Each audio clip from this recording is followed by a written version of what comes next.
It was the British slave trade that created the first English pigeon.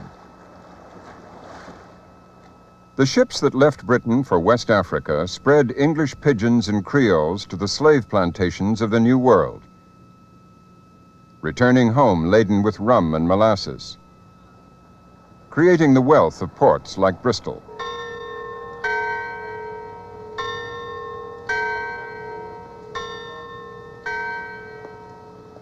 Bristol's splendid Regency crescents are a gleaming reminder of the city's prosperous slaving past. And just outside the city is the grave of a young African who would probably have known pigeon. Pigeon is one of those loaded words like dialect and Creole we've inherited to describe non-standard forms of English. Of course, when you come to think of it, English is a kind of Creole, a hybrid of Latin, Anglo-Saxon, Danish, and Norman French.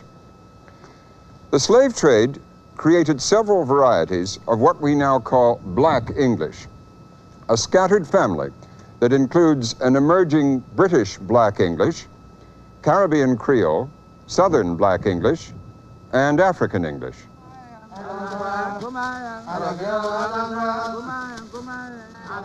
Up and down the rivers of West Africa, Pidgin English has been a language of trade ever since the first contact with British ships.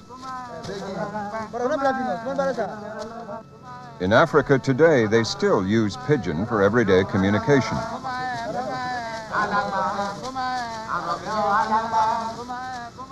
An expert in African pigeons is Professor J.L. Dillard.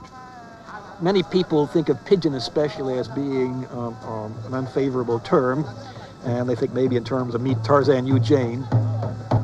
Every pigeon speaker has another language. In many cases, people who speak pigeon languages speak several other languages very well and very fluently.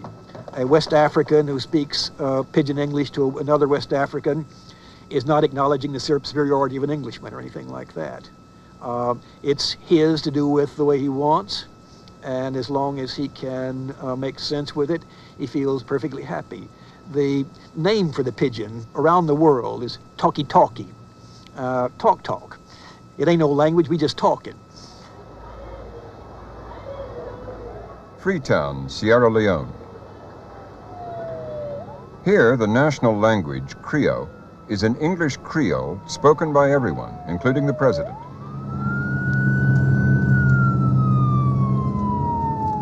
The use of English, both at home here and internationally, it will be very good for Sierra Leone, and that's why we are practicing it.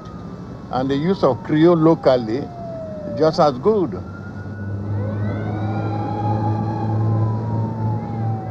Creole is the language of the street. Like many of his people, President Siaka Stevens switches easily from standard English to Creole, depending on the situation. Hey, stop!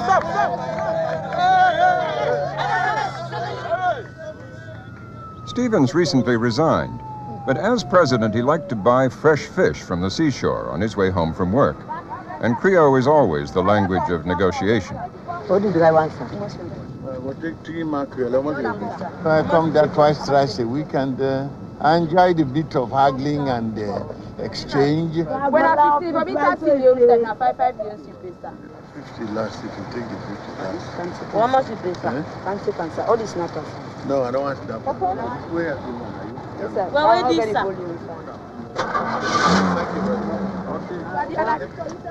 I buy fish there now and again because it's quite fresh. That's the beauty. And take it home. Well, they try to charge me a little extra because they say I'm president.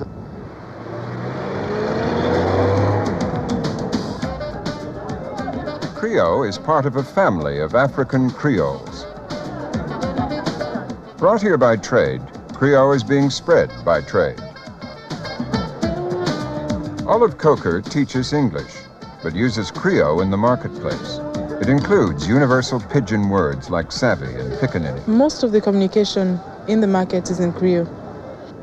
You can get things cheaper just by being nice to them, talking and begging most of the time. How much the pepper? Pepper, 20 cents. C'est ça, tu n'as aussi pas billet. Oui, il peut pas dire ça. Oh, bandia, na so they sell am. Ban cheap, just get for sell am cheap. Oh, bandia, just get for sell am cheap. One is smaller. Well, about buy, I know what surprise for me. Put small, merci. So for be 2 million, but give one place. Oh, yes.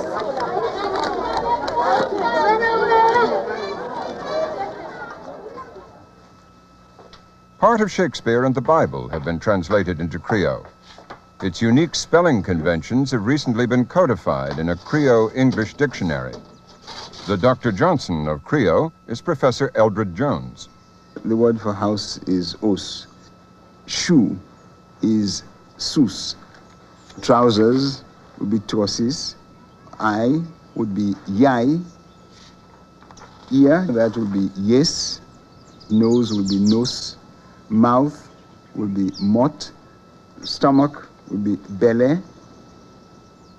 There are a number of English-related pidgins and creolized languages all the way down the west coast of Africa, in the Caribbean, in parts of North America, which are, with a certain amount of adjustment, mutually intelligible, because they were developed by speakers who originally spoke African languages and who then came in contact with English. And so they tended to make the same kinds of adjustment to their speech. This na Freetown. Na Theodore Dugan they read the use.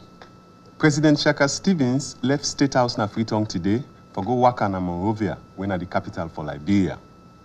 Before he left, the president, where he talk to pressman them, talk say he hope say this patrol where they go help for make the trading business and the friendship where they between Salone and Liberia go before. From now till this same time tomorrow, the place go warm little bit.